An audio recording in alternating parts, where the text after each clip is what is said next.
কক্সবাজার তো বাংলাদেশের অন্যতম সৌন্দর্য একটি জায়গা।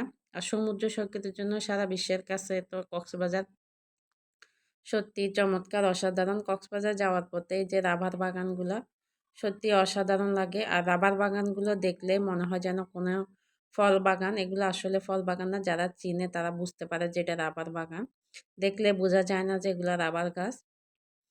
আবার কক্সবাজারে ইদানিং পাহাড়গুলো কেটে অনেক বেশি মানে অনেক বড়, বড় যে পাহাড়গুলা ছিল এগুলা কিন্তু কেটে ফেলা হইছে।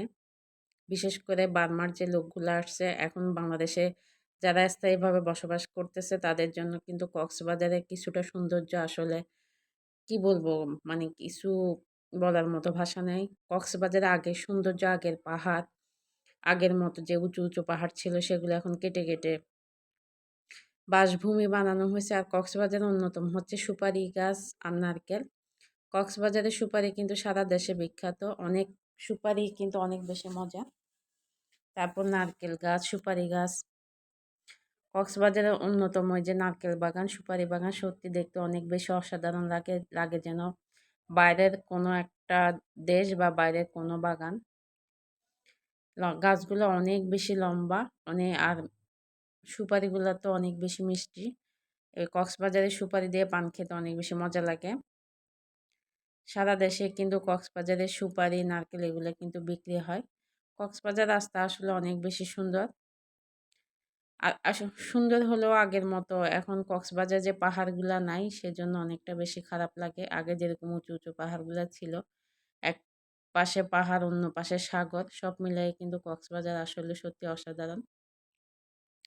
কক্সবাজার কিন্তু আগে অনেক বেশি যাওয়া হতো। নিজের এলাকা বলে কথা। এখন তো প্রায় ৮-১০ বছর পরেই কিন্তু কক্সবাজার যাচ্ছি।